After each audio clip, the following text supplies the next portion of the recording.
So, very important witness, I think, Philip, just because he's so entertaining and likable. To tell this story from a pretty intimate perspective is important for this case. Absolutely. You know, Isaac reminds me of sort of like a Cato Kalin burnout. Remember him, that freeloader that lived with OJ, during the Oh, yeah. prior to the OJ Simpson trial. Remember that young man, the wannabe actor?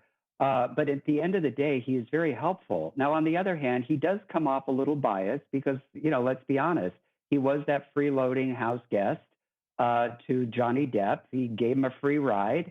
And of course, he's not going to say anything negative or adverse. But on the other hand, he did offer up truth.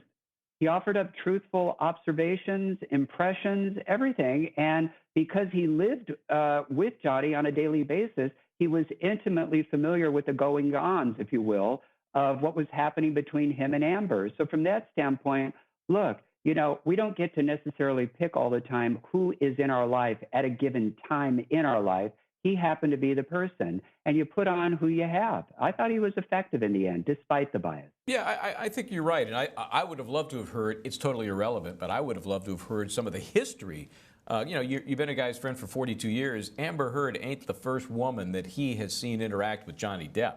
I would love to get some sense of, is this just the normal, this is the kind of woman he picks? Does he always have these conflicts? I'm just curious to see if there's some history there that would, move the needle toward one or the other in terms of who's really responsible here. Well, how did Mr. Baruch do on cross-examination?